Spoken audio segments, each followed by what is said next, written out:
What's up, everyone? It's CJ with 270 Motorsports. I've got behind me today a 2017 Subaru Impreza.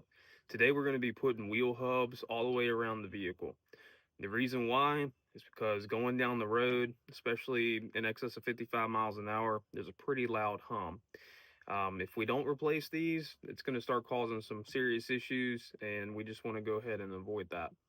Um, Generally, this is a common failure point for Subarus in general with the all-wheel drive system. They're pretty hard on wheel hubs, but nonetheless, you can get about 40,000 miles out of that before you're going to have to start thinking about replacement. So, before we get started, I'm going to go over some torque specs with you, so that way you can see what you need to do when you get to that point for reassembly, torquing everything down, and then we're going to go over some tools that you're going to need, and then we're going to get right into it. All right, so I got the torque specs in front of me. I'm going to just read them off to you. They are different from the front to the rear, so pay close attention to that. So your hub bolts, the four bolts that you're going to use to attach the hub, the front are going to be 63 pound-feet, and the rear is going to be 50 pound-feet. Your ABS sensor or wheel speed sensor, that's going to be 6 pound-feet across the board, or if you really want to get super technical, 5.5 pound-feet. Your caliber bracket, that's going to be 88 pound-feet for the front and 50 pound-feet for the rear. Your axle nut for the front is 162 pound-feet and 177 pound-feet for the rear. Your wheels or lug nuts are 88 pound-feet all the way around. So that's pretty simple. So now that we've got that out of the way, you can come back and reference this at the beginning of the video, or I'll try to put them up on the screen as we go. So let's go over and view the tools that we need to get the job done. All right, I've got everything laid out for you guys, and we're going to go over what everything is and what it's for. Some of these are optional. Some of them you're absolutely going to need. So let's get into it, starting from left to right. So I've got my paint pins here. I use these especially when I'm torquing stuff down. This is an optional thing, but I do that so I can keep track of what I've torqued.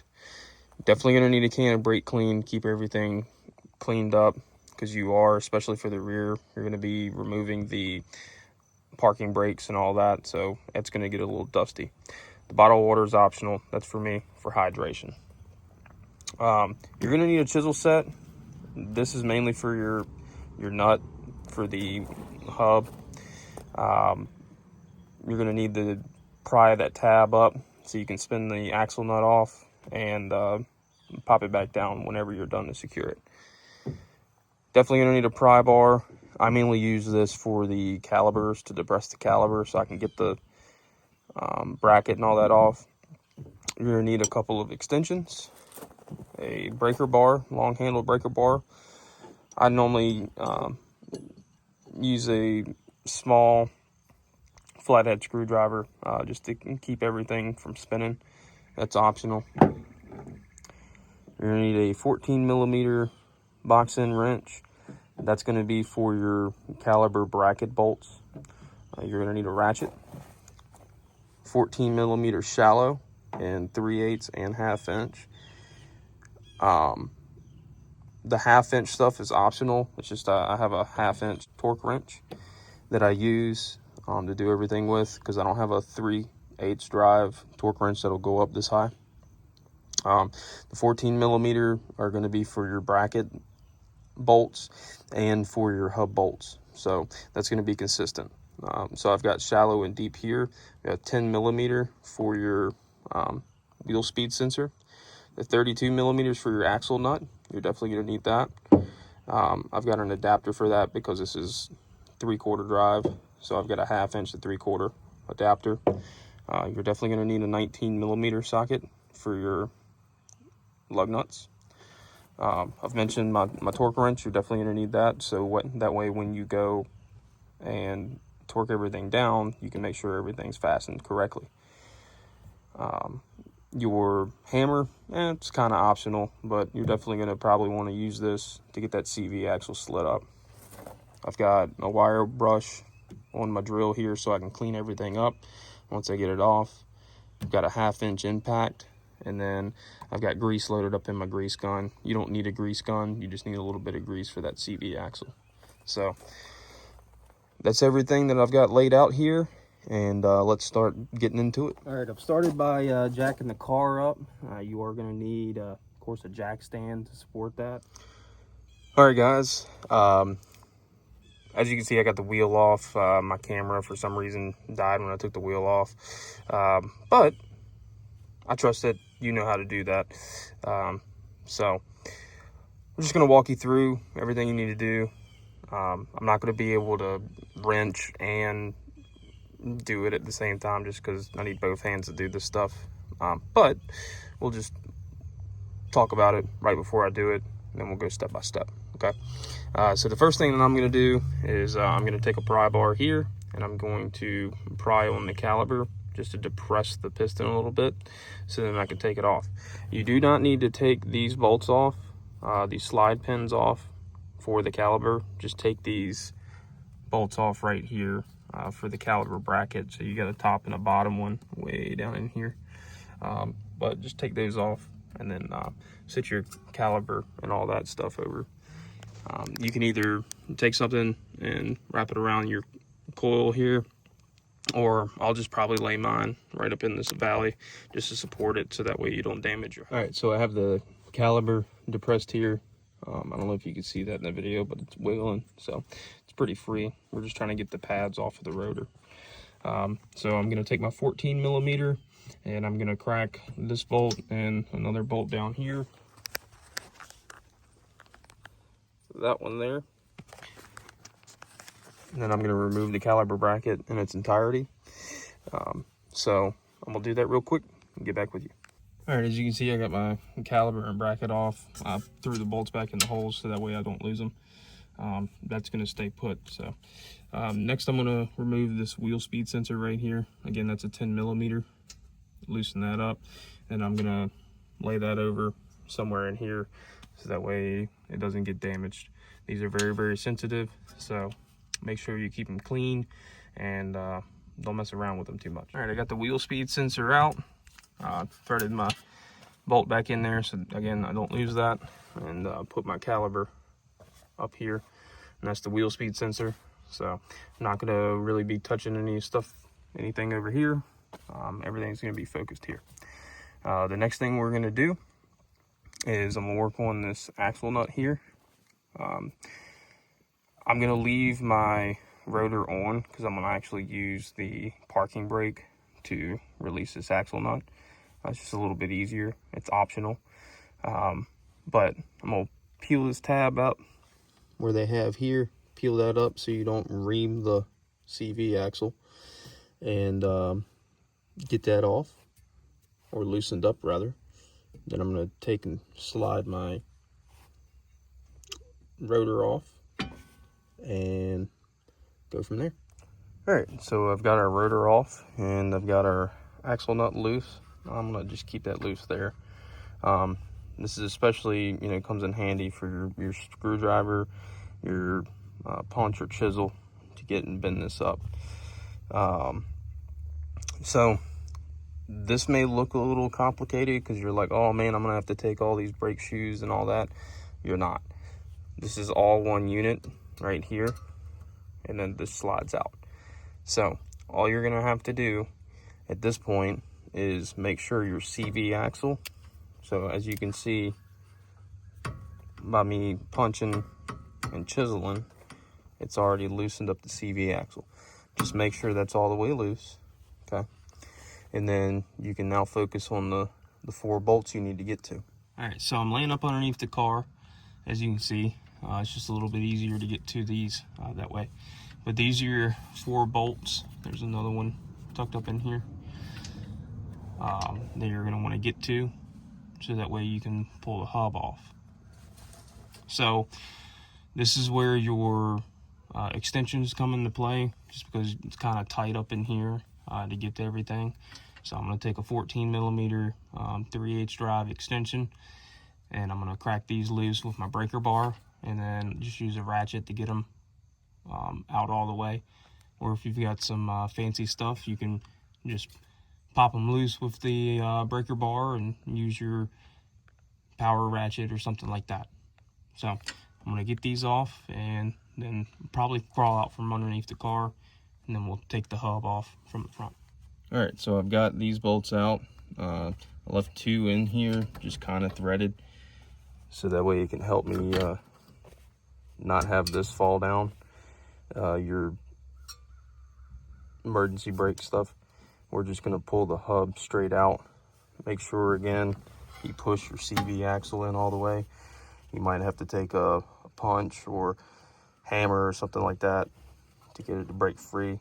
This one I lucked out with, and by me taking the nut and prying the nut and taking a hammer and tapping it, it actually broke it free.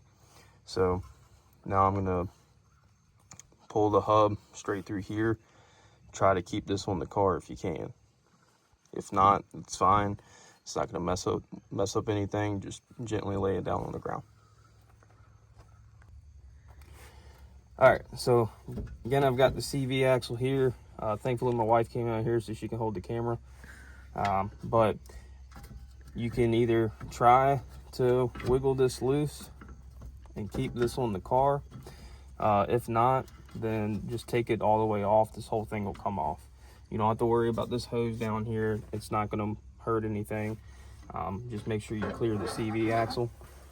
Okay. And then you can worry about trying to slide this off. So I'm going to lay it down here on my feet and actually wiggle it off a little bit and then pop that off right there. That was pretty easy.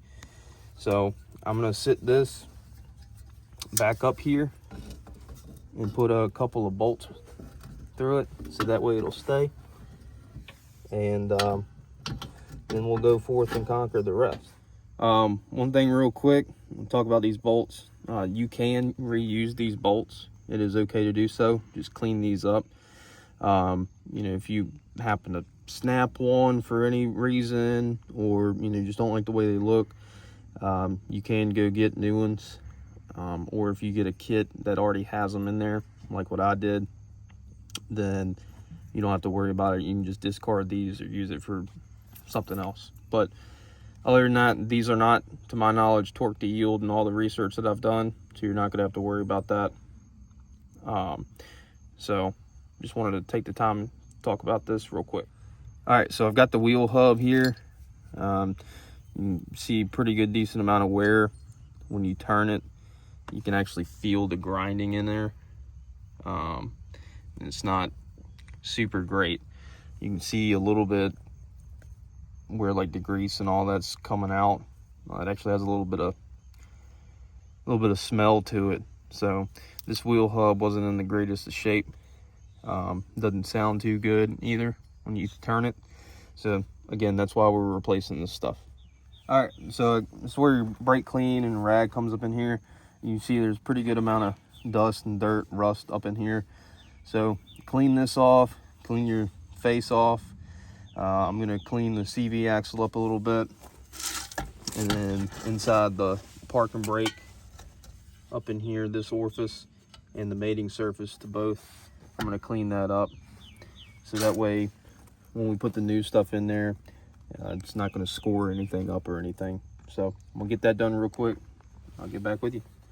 All right, so I've got our mating surfaces and all of our orifices cleaned up here. It's not going to be necessarily perfect. You just want to make sure you get all the rust and junk out of there, especially on the CV axle, because this is where the wheel speed sensor comes in. So now I'm going to take and I'm going to put just a very light coat of grease on this spline here, so that way it'll, when it goes into the hub, it'll slide up in there nice and smooth, and it's not going to get super rusted in case we have to do this again. Clean my threads up real good on my CV axle, so that way the nut isn't going to bind up, so we can get the proper torque on that. So I'm going to go ahead and get the new hub, and I'm going to go ahead and take this, the park and brake stuff, and I'm going to slide the hub in just as we did when we took it out. And then I'm gonna put it back on to the car. All right, so I've got the new hub here. It looks a lot better, but I'll go ahead and slide it up into this bracket. Make sure all the bolt holes line up like that. And then I'm going to go ahead and put it on there. You're going to have to finesse it a little bit. Probably pop the CV axle back a little bit further, but nonetheless, we'll get it up in there. So go ahead and start doing that.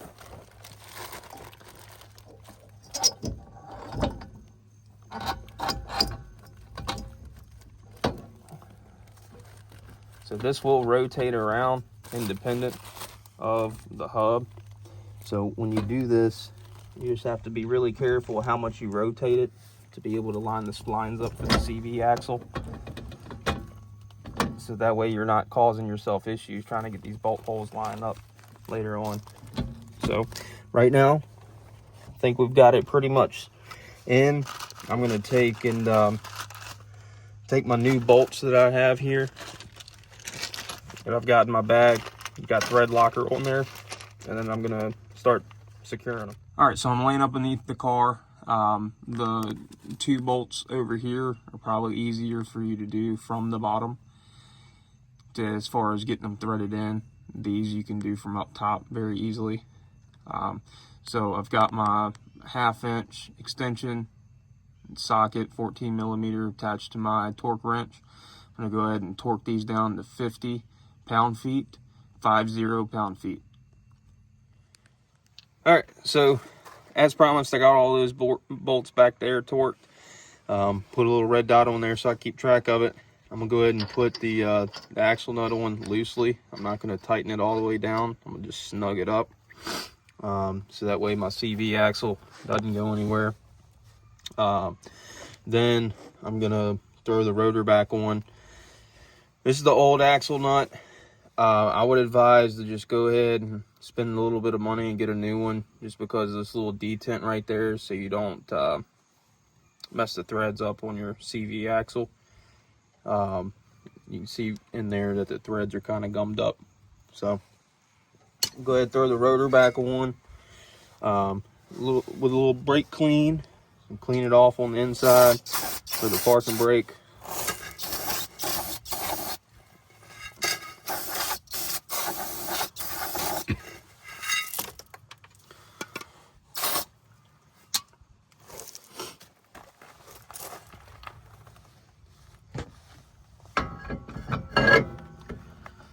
Make sure that's seated all the way. Most of them have screw holes in here, a little Phillips screw. I don't have them in here right now, but throw that back on. Then go ahead and put your caliper and caliper bracket on. Make sure you, if you left your bolts in there, make sure you slide those back out. If not, you're not going to be able to get them on.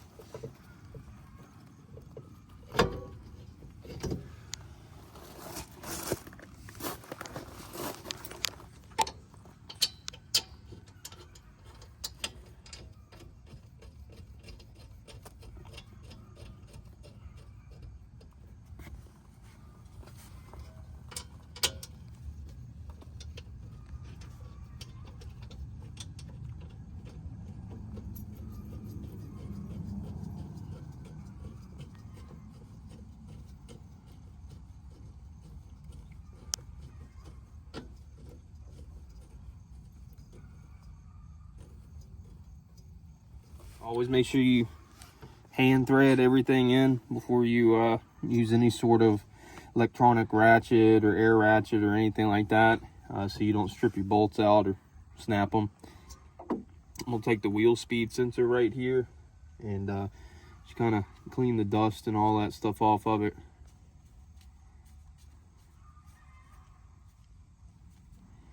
And plop that back in up top.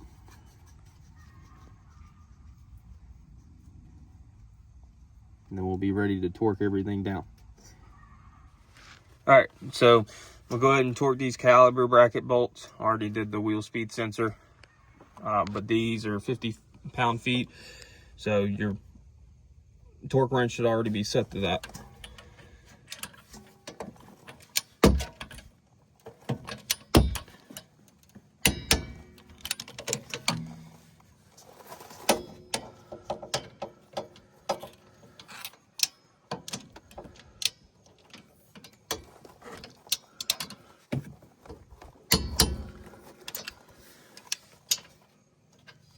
All right, so we're gonna go ahead and torque down the axle nut.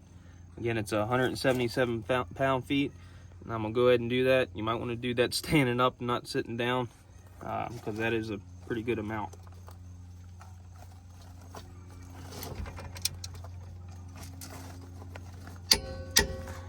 All right, we got her.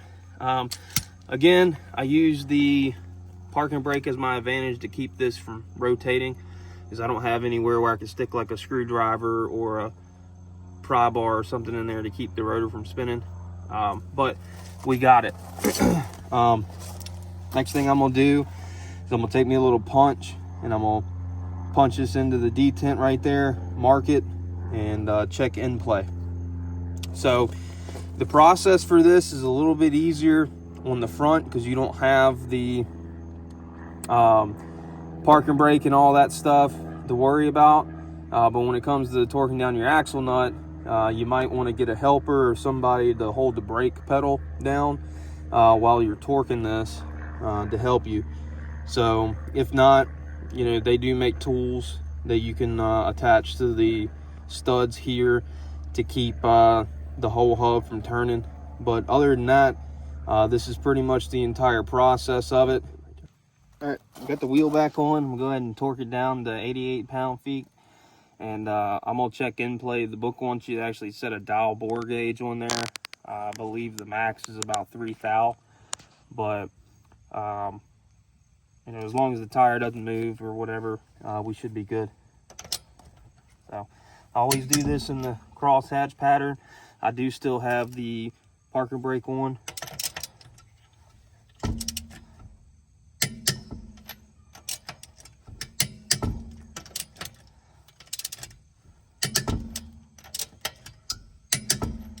And I always go around one more time.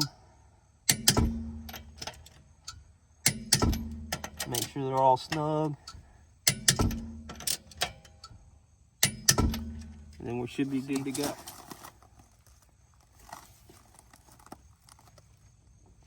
So, no inward or outer movement. We're good. We should be able to, you know, pretty much spin the wheel a decent amount.